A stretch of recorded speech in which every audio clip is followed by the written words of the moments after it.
Welcome to Nutrition Without Compromise, a podcast brought to you by Orlo Nutrition. We believe that nutrition shouldn't be an either-or, that you should never have to sacrifice your morals for your health or that of our home planet. Join natural products veteran Corinna Bellizzi and experts from around the globe as they discuss healthy solutions that are better for you and better for the planet.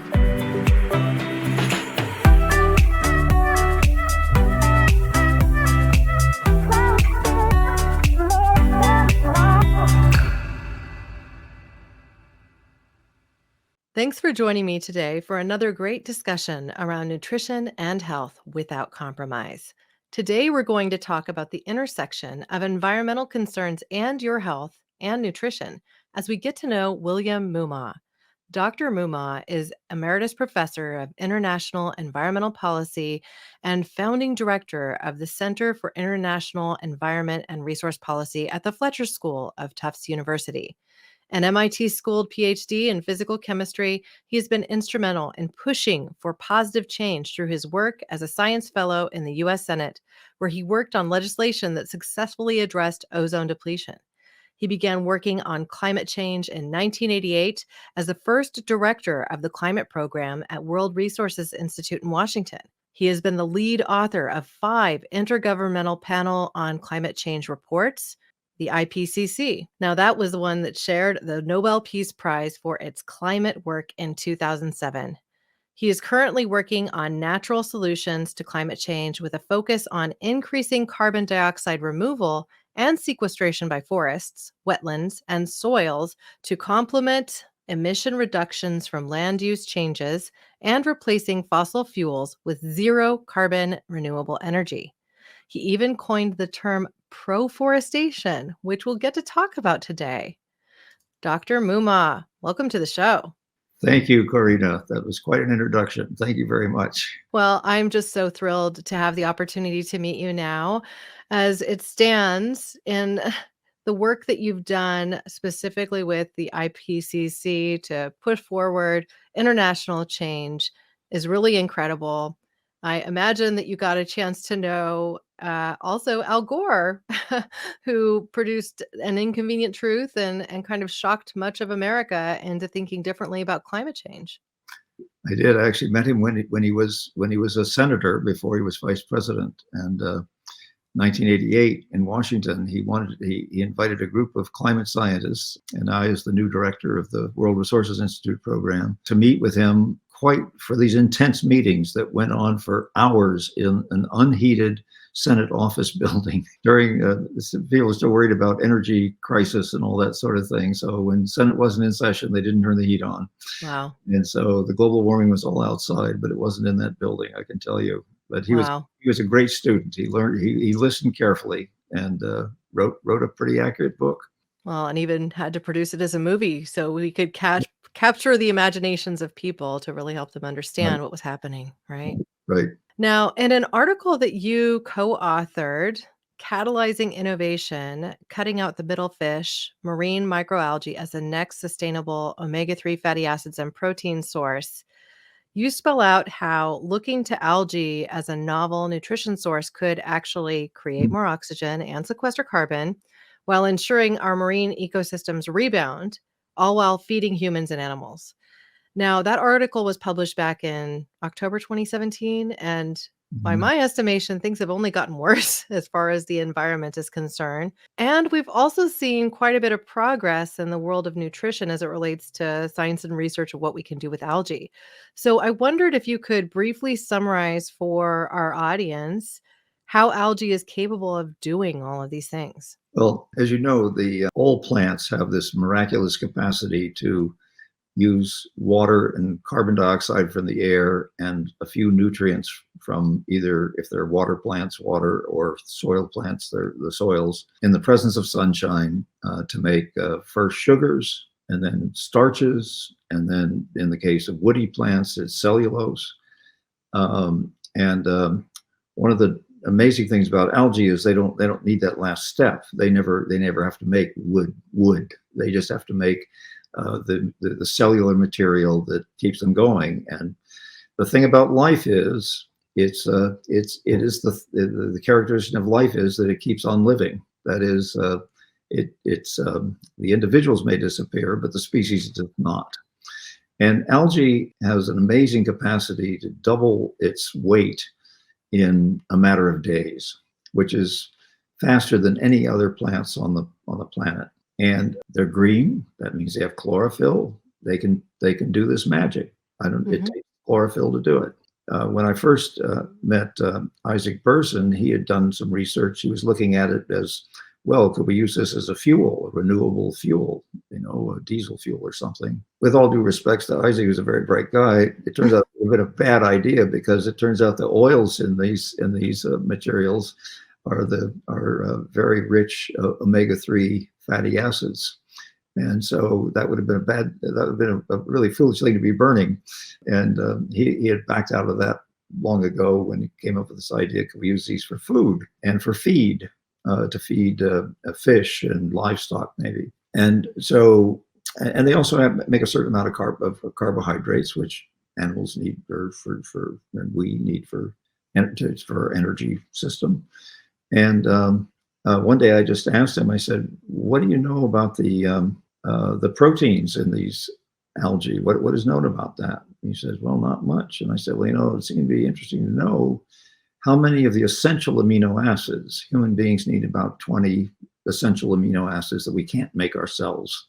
And it turns out, when it was tested, that the best food we have that has the balance for us is eggs, chicken eggs. This was comparable in terms of essential amino acids. I mean, it was just a miraculous discovery. Suddenly, you had not just a curiosity. The title of our paper, "Cutting Out the Middle Fish," was reference to the fact that when you farm fish, you go out in the ocean and you drag all the small fish out, the bottom of the food chain out, and feed it to the fish that are on the farm. Well, then that just depletes the whole ecological functioning of the ocean. When Isaac called me once, he said, where do you get your omega-3s? And I said, from fish, like everybody else. And he said, and where do the fish get it from? I said, I bet I know from you that they get it from they get it from algae. And he said, that's right. That's where they get it. So that's what got us started on this whole thing. As you follow that trend, you begin to see all kinds of possibilities for different species of algae having different mixes of nutrients in them that would be very suitable for different diets of us and for some of our animals. Yeah, well, I have to say, as somebody who has worked in this natural products industry for the last 20 plus years, I mean, I worked to build omega-3 companies, the namesake of Nordic Naturals, for 9 years. And in that entire time, we never talked about where the fish got their omega-3s. I know. We did talk about simple things, like what we were seeing was that they were actually seeing a shift in the percentages of DHA and EPA present in the bodies of the fish. Mm-hmm. And what it would turn out to be the result of was simply that there are different species of algae that are flourishing in our oceans now than there were prior. And they have different levels of EPA and DHA in them.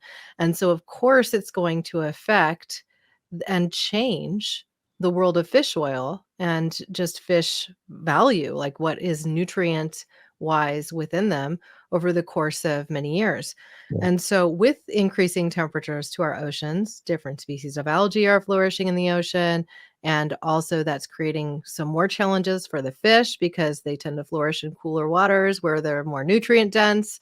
And so suddenly we're in this cyclic collapse, this system that's not sustainable, that we can sit here and say, oh, well, we only use sustainably sourced fish to make our fish oil products or fish meal products to feed our animals as we're growing food for human nutrition. But the reality is it's just not proving to be really the case, right? Because the oceans continue to warm little bit by little bit. Yeah. The species that can flourish, therefore, are changing. And we have an ecosystem where the integrity of it is ultimately in collapse.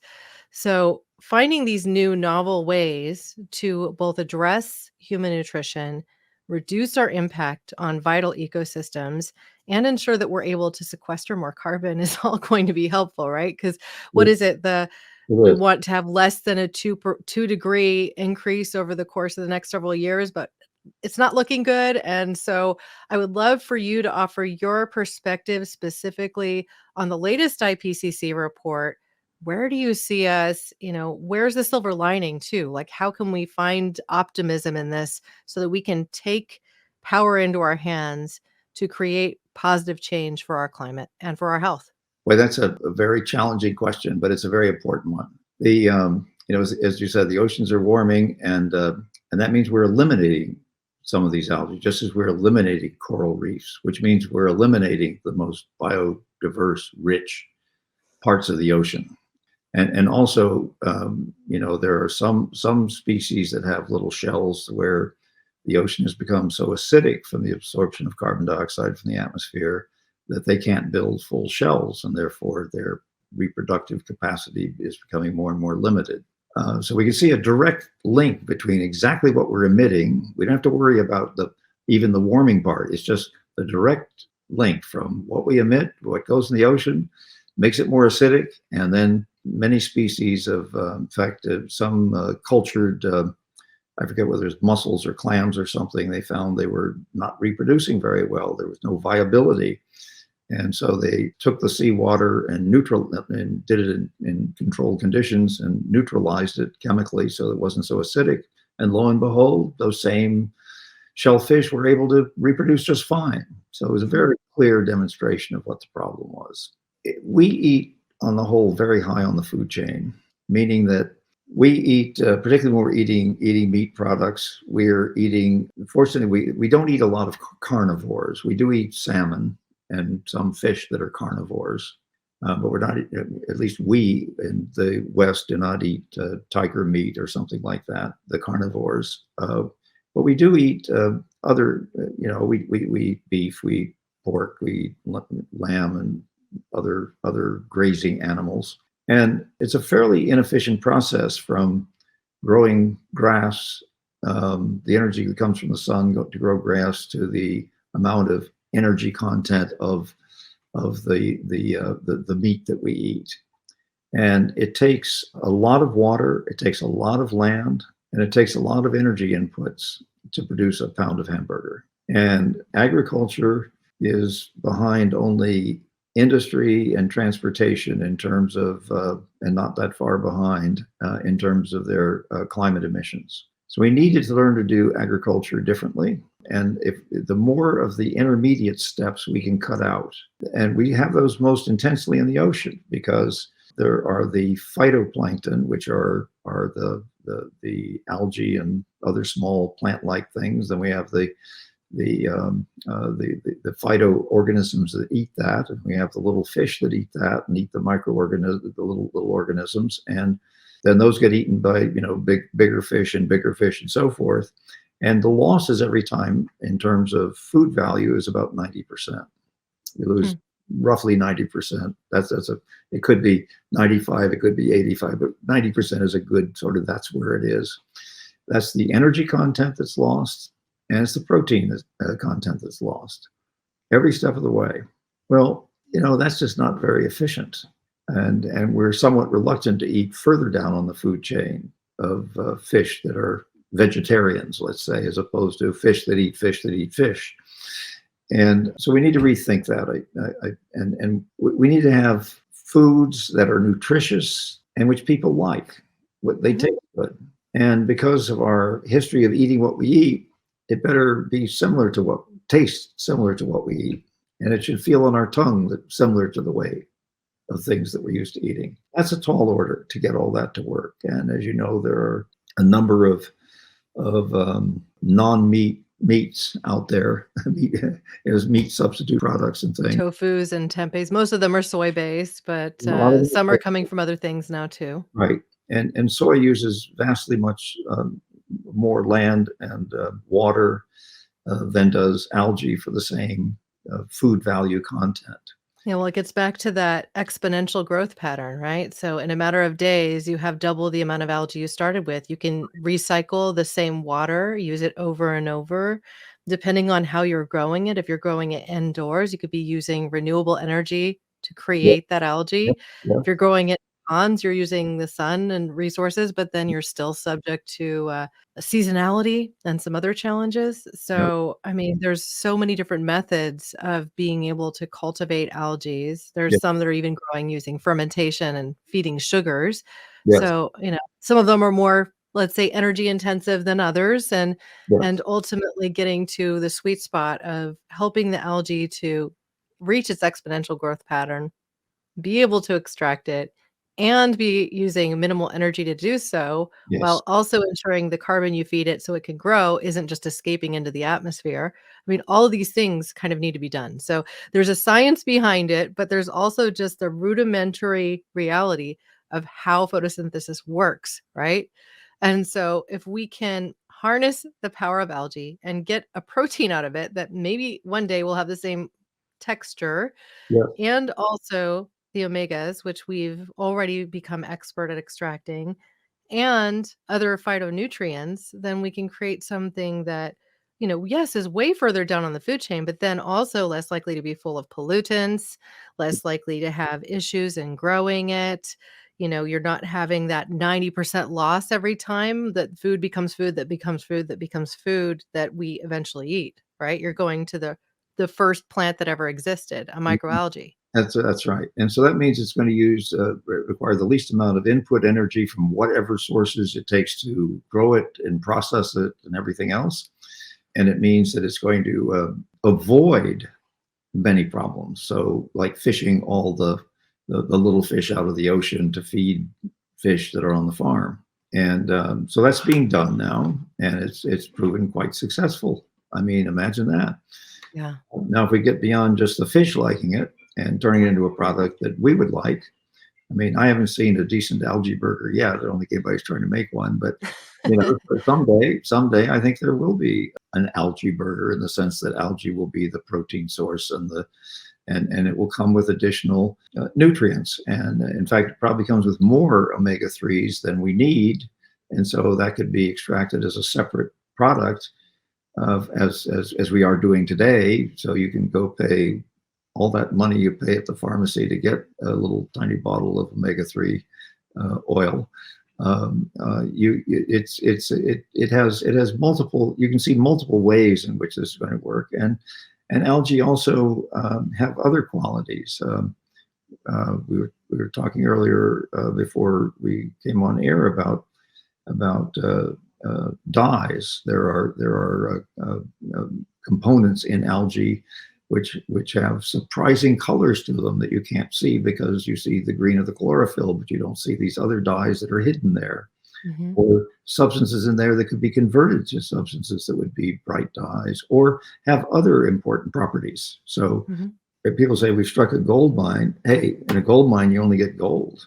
You So can't it eat sounds it. like you're a big fan of algae. I mean, I am too, and the more I learn about it, the more deeply entrenched I become and seeing it as a solution plant. And, one of the things I found really surprising when I first learned it is that so much of the oil that we're pumping out of the ground was once algae Yes. because it was the thing that lived before anything else. And so as it was underground and decomposing, it became oil. So some Yep. of what we're pumping out of the ground to burn as fuel Yes. is essentially algae. So if the Yep. plant that started it all, that started life essentially, can be harnessed to also be part of the solution, it just speaks to the beauty of nature Yes. and that we have all the resources we need if we can just learn to be a little bit more meager in how we extract from the environment, because otherwise we will have problems of ecosystem integrity, which we'll see in my generation for sure, No, and in my children's too. yeah, we're already seeing it. It's not a.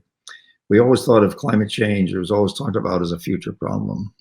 No, it's a today problem. It's Yeah. a problem. We've raised the global average temperature by a little over 1 degree Celsius, or that's 1.8 degrees Fahrenheit, and we're headed. We want to keep it below 2. I would like to keep it below 1.5, which is 2.7 degrees Fahrenheit. But we're already, we're already at 2 degrees Fahrenheit. So Well, that's where we're probably not going to meet that. I mean, I probably certainly won't meet that.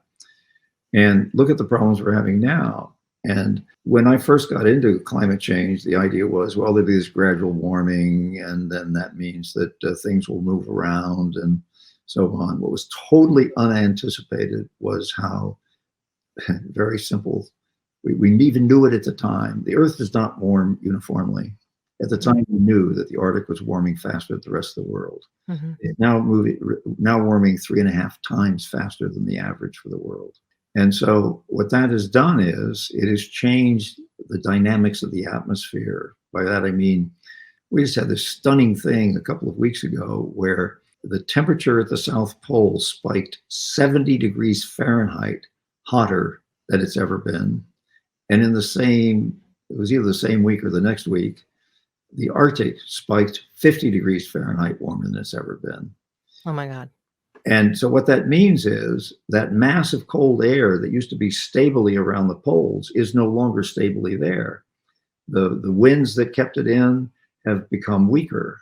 And so that's how you can have this situation. What that means is a lot of that cold air spilled out of the Arctic, mass of cold air, and warm air rushed in because cold air is denser than warm air. So it goes down along the ground, and the warm air is up above, and it goes in, and just you get these stunning changes. Well, and I just see the power of that to fuel some incredible storms, because if you're talking about rapidity of change of temperature like that, you're also talking about, the storm of the century type of events. Yeah. Where suddenly we're having 50 or 100-year storms and 100-year precipitation events, intensity of rainfall or snow, it's getting more frequent. The 100-year event became the 50-year event in many places. Became the 5-year event.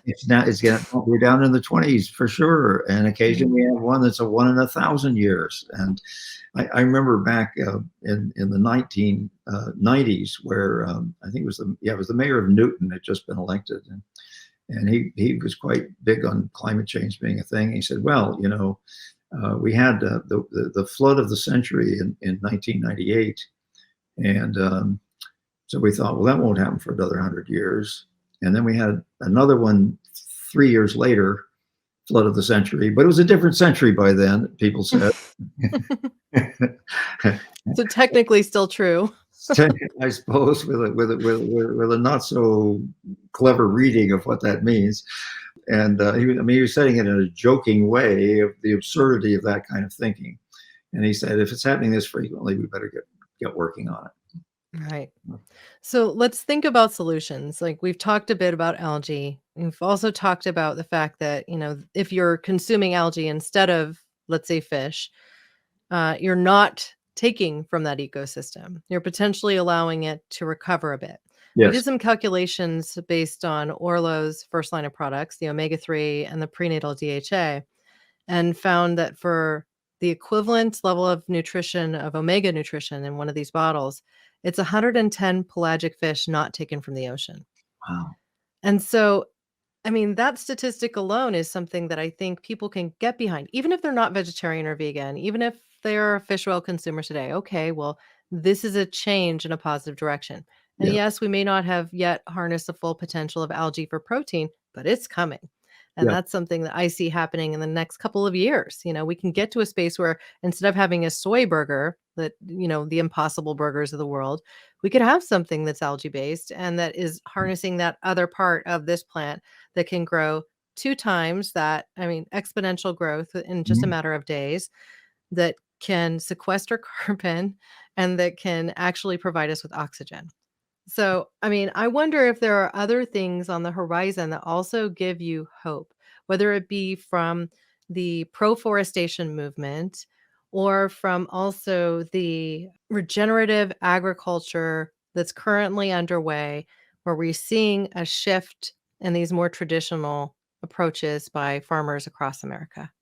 I spent most of my 20 years from the IPCC working on technological solutions.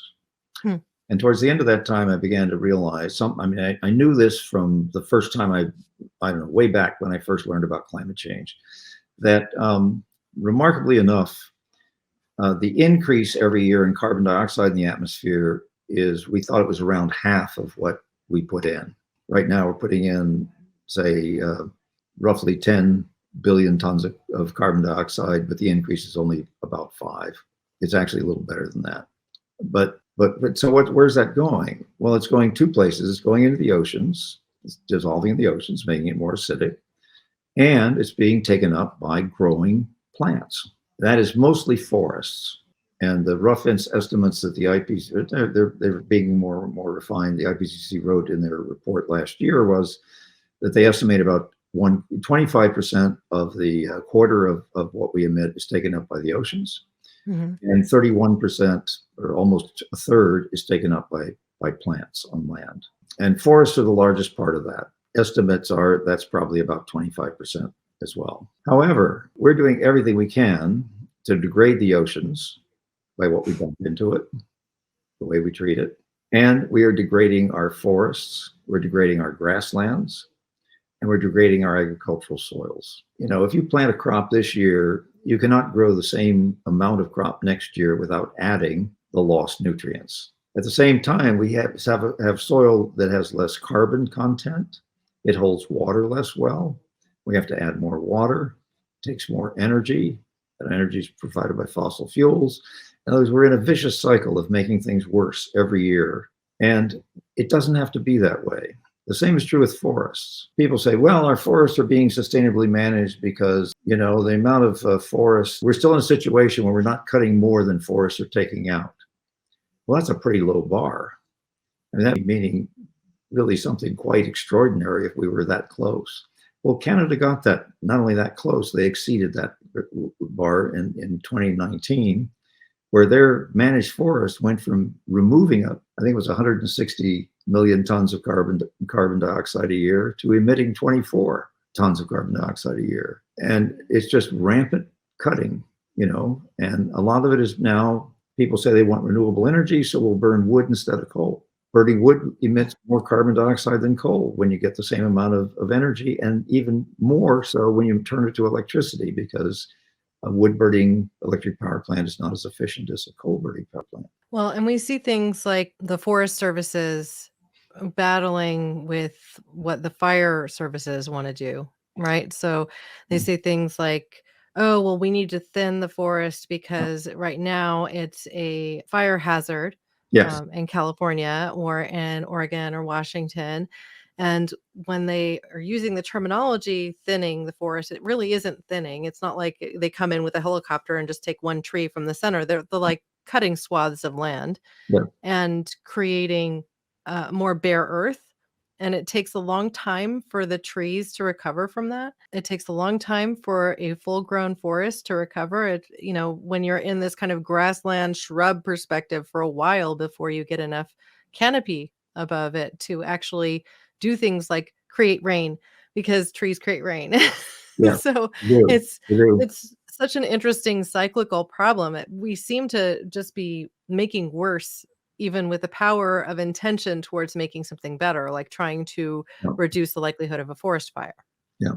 Well, in fact, when they do the thinning, they go through and they mostly take out big trees. Right. Last time I looked, I mean, when I was a Boy Scout, I learned it was really hard to start a fire with a big log and a match. That's certainly true. I could start a big fire with a match and a bunch of little kindling, little twigs, but I couldn't do it with the big trees, with the big wood. And so the younger we keep the forest, the more vulnerable they are to fires. Mm-hmm. And in the United States, we're in a situation where the Forest Service estimates that there's less than 7% of our forests that are more than 100 years old. Now, these are forests that when we got here were 10,000 years old, and they had accumulated a lot of carbon. There were a lot of very big trees. And in a study in 2018 that caught my eye by Jim Lutz out at Utah State University, they studied 48 forests around the world of mature, multi-age forests, and half the carbon was in the largest 1% of big trees, big diameter trees. So big trees this way. Yeah. They may be big this way or not, but it's this way that's important, because the trunk, because that little shell that's added every year of carbon going around a bigger and bigger and bigger, I'm out of the picture now, trunk is a lot of carbon. And so we're just immediately losing all that. The biggest source of emissions from forestry is harvesting. It's about 85% of the emissions that occur. That counts fires, it counts insects, it counts diseases, it counts wind, it counts everything. So we're not letting enough of our forests grow to be older, bigger forests with bigger trees. And so there was a lot of research that was showing this. And my contribution was that working with an ecologist and another colleague, we realized that we should let more trees grow to be big. This doesn't mean we have to stop cutting all trees down, because they're wood products, that they're valuable and so forth. But we have basically taken the situation that every piece of land that can produce forests for timber should be harvested for timber. Well, that's 70% of the current forest lands in the United States. They're called timberlands by the U.S. Forest Service. Mm-hmm. And the only reason it's not more than that is because roughly half of the remainder, about 15%, are little scruffy forests that wouldn't be good for anything, any products. And the other half are protected, national parks and places like that. Right. Well, that's pathetic, because one of the interesting things that the IPCC statement made in February was that they said that in order to have the resilience and the functionality of forests, what they call the ecosystem integrity, they estimate that on a global scale, we must conserve approximately 30 to 50% of Earth's land, freshwater, and ocean areas, including currently near natural ecosystems. And they make that recommendation with high confidence. That's the first time the Intergovernmental Panel on Climate Change, which is a group of hundreds of scientists reading tens of thousands of research articles, has made a conclusion like that. So we basically set aside 30 to 50% of our land, isn't it? Yeah, but we have to be careful which ones we do, because left to the special interests, it'll be the wastelands, the current wastelands, mm-hmm. the deserts, the tops of mountains that have very little things growing on them, and parts of the ocean where there are not any fish, which there are huge swaths of the central oceans which have very few fish in them. Mm-hmm. And so this has to be done carefully. It's not just 30 to 50% of anything and everything. It's 30 to 50% that actually amounts to something in terms of ecological function. Yeah, I will tell you, I learned about a new kind of end of life service that I think is really interesting, and that's this company called Better Place Forests. And what they're doing is essentially providing a system where you can choose a forest to dedicate a tree, and it's in swaths of land that they're controlling as preserves. They're essentially nature preserves, and so they're sequestering a lot of carbon, because these are old growth forests, or like somewhat mid growth forests, but really trying to work to preserve large chunks of land. To become older forests, right? Exactly. Some of those old trees will die someday. There need to be young ones coming along to replace them. That's right. So it's a novel concept. They hired, I think, one of the senior executives from Patagonia to be in the CEO seat. They've had some interesting capital infusion, and now it's, really a service that you could offer is, say that you want to be a tree at the end of your life. So they'll take the ashes from your cremation and mingle it with some soil to put at the base of a tree. So I love the concept. I love that people are thinking forward about how we can all be a part of the change and create a more cradle to grave or cradle to cradle perspective with how we look at our lives, the products that we consume, and also just where we're getting our nutrition and how we're preserving the forests. Yeah. So I just think that work is incredible. I'm also reminded of a conversation I had with Paul Hawken on another podcast that I host called Care More, Be Better, when he said, that swaths of land really, they don't want to be bare. Like Earth doesn't want to be bare. And often, the weeds that you see infiltrating are actually a sign of nutrients that are missing from the soil. And so they'll actually come in and actually help to reinvigorate this land so that a forest can grow. Yeah. So in my understanding, part of proforestation is also setting aside chunks of land that could again become forest, which is a process that has to be managed. So I wonder if you could speak to that. Okay, well, here's the idea is that I was curious because all these reports talked about, what we could do. And, we can all do solar panels and this, that, and the other thing. And there was always this little tiny bit that says or it said afforestation, meaning we'll plant new trees. And everybody loves to plant new trees. It's a good thing to do. And another little piece that said reforest, areas that have been deforested. Right, that's it. And why are those so small? Well, the reason they're so small is it takes a long time for a tree to get big. Right. And it's always set as either by 2050 or 2100. So you're not going to, planting new trees at any time is not going to do much by 2050. Well, and that's a lot of the carbon credits that people are buying. They're saying, assuming that it's a full-grown tree now, when it's not going to be that for 100 years or more. Mm-hmm. So that's a bit of a, well, I won't say it, but let's just say that's an iffy way to do the crediting. Well, it's a way in which we continue to borrow from the future. Exactly. Right? Exactly. We're just saying, oh, well, so in 50 years, it'll be sequestering some carbon. And so I can just spend this carbon now. Yeah, we do not have 50 years to get there. So the idea of proforestation was, since it's the growing trees and the existing older trees, which, by the way, are still growing, if not taller. I guess they're like people. As we get older, we don't stop growing taller, but we may grow wider. And furthermore, in an older forest, on every acre, more than half the carbon will be in the soils, because year after year, the leaf drop, the beetle drop decays, and it becomes a good portion of that material becomes soil carbon. I mean, it's kind of nature's version of composting. And we all know that if we put our waste and our leaves into a composter and stir it every once in a while and let the sun hit it, that after a while you have this beautiful, rich carbon soil. Yeah, it's black earth. Black earth. And so that's what's happening. That's what forests are doing by themselves, 7 days a week, 365 days a year. And they're building carbon both in the trees and in the soils. Mm-hmm. And so the idea of proforestation was that we should recognize that and count the continuing growth as part of the solution, because the sustainable forest approach is we'll keep cutting trees and letting them grow back. And so even if that works, you're no better off than you were when you cut them. Mm-hmm. You cut a 50-year-old tree, it takes 50 years to grow it back. If you let it keep growing, you would have well more than twice as much carbon in the trees as in 50 years, the grow back period, as if you'd gotten back to where you started. Well, that kind of thinking said to me, well, the trouble is it takes a whole paragraph to explain this. We need a word for it.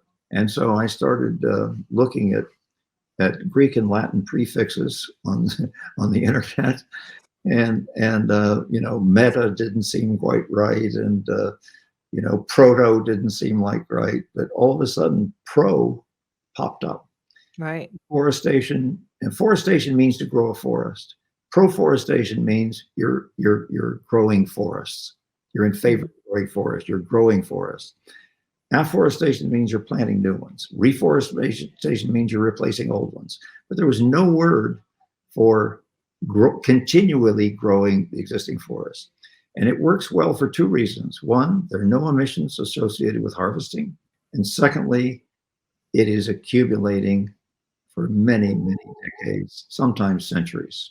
So it has caught on. I'm astounded at the number of people that have read that paper, the number of references it's getting.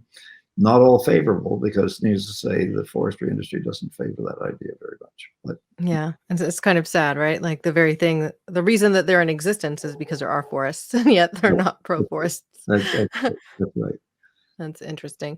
Yes. Now, I wonder, there's this concept of our forest as a farm, as actually a place to get food, and even think about doing things like planting and harvesting nut trees on the perimeter of some forests. Mm-hmm. So I wonder what your thoughts are around the potential for our forests to become a food source for at least communities around those forests. Well, I'm not sure why the fruit and nut trees have to be planted next to them, but I do know that in Costa Rica, even when they have banana plantations, if there are bits of forest around it, the productivity goes up. The Mhm. reason is pollinators. And pollinators are everything from bats to insects to birds. Mhm. And so the farmers who leave these pieces of forest as part of their plantation, banana plantations, get payments for ecosystem services. In other words, the services of, in this case, pollination. And so that's one way you could do it, and comes as close to what you're talking about that of a real example that I know about. It I works. also know in large chunks of Italy, there are chestnuts everywhere. And we don't have that anymore in the United States because there was a blight that killed off much of the chestnut forests that we had. It doesn't mean that we can't also turn to some food bearing trees as part of this proforestation effort or even the afforestation effort. Well, food is important for many, many animals in the forest, and the animals are important for dispersing the seeds. And so it's not as though a forest is just a bunch of trees. I mean, and here's another just a little catchy phrase I like. You can plant a tree, but you can't plant a forest, because a forest is a complex ecosystem, which includes, oh my goodness, microorganisms in the soil, microorganisms in the bark, and fungi. The fungal networks we've only learned in the last few decades are essential to bringing nutrients to trees. And we always thought if there's a fungus, oh my God, get rid of it, get a fungicide out there. I mean, we had this idea that it was like a corn patch where you don't want any weeds in there. And in the forest, all these other species of plants are not weeds in a natural forest. In fact, a friend of mine in Australia pointed out to me that the fact that 80% of biological diversity on land is in forests, that is numbers of species, is the wrong way to think about it. A forest is itself a highly ecologically functioning ecosystem. And it would not be a forest. We should probably not call it a forest unless it has this wide range of biodiversity, from soil organisms, oh, and all the creepy crawly things. I mean, there's just all this stuff we don't even think about. We think about the furry creatures. Oh, there's a beautiful tree, but it's so much more than that. Well, I have to tell you, in my personal home, we have a compost. We compost our organic matter, right? I have an undeveloped portion of my land that is also a forest. We tend it by keeping the bay saplings a minimum just because they tend to be fire ladders. But we've preserved some very large oak trees Mhm. and working to keep that a healthy space. And so these are all things that we're just working to do in our space. Like we didn't develop this portion of our land because it's a forest, Yep. right? Yep. The other thing I'll note is that since reading Paul Hawken's Regeneration and learning more about how regenerative agriculture works, I have stopped looking at weeds the same way. Yeah. And really just thinking about it as, oh, well, if I can just cut it without tearing all the root system out, I'm doing my own little part of helping to preserve the carbon that's in the soil and the ecosystem that is that soil, the earthworms and everything else, the microbes that are essentially helping me create the strawberries and mint and oregano and the fruit trees that I have too. Yes. So I just think it's interesting. It's a great thing to educate ourselves upon, because if we have a little patch of earth that we can manage, then perhaps we can be more of that part of that solution. Well, when you think about the fact that the area of yard lawns in the United States is greater than the area of the state of Pennsylvania, Yeah. and these are ecological deserts. I mean, and everybody works and works to make sure there's only one species of bluegrass in that lawn. And they spend a lot of money and they spend a lot of chemicals and all these things to keep it that way. And it would be far more interesting and far more productive if they didn't insist on having that kind of a yard. And we even do it in places. I lived in Los Angeles for a while. I was astounded. They had Minneapolis style lawns, and it was watered all the time. And where the Colorado River is running out of water, and that supplies a big portion of Southern California's water system.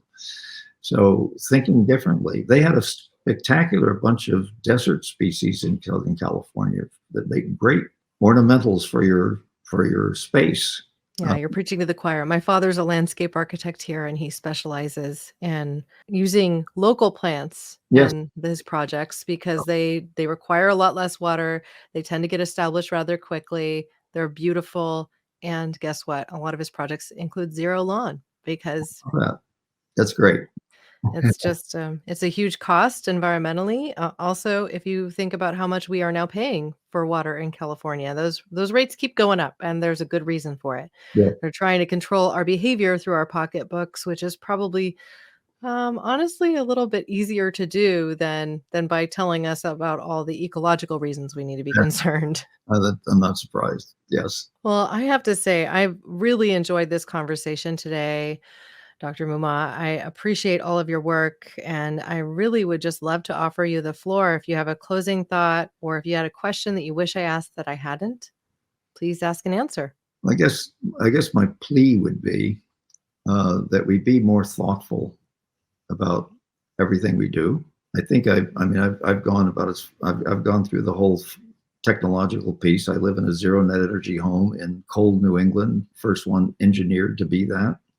Energy from solar panels, heat from the ground, stored summer heat that I use in the winter. I cool with natural systems and so forth. And I've had a electric vehicle now for 3.5 years that 3/4 of the miles I drive on it are done from my solar panels. High gasoline prices do not bother me at all. And the sun will be shining certainly through the rest of my lifetime. So I think I've got a pretty good system here.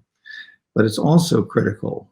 We will not solve the climate problem if we keep abusing the natural world.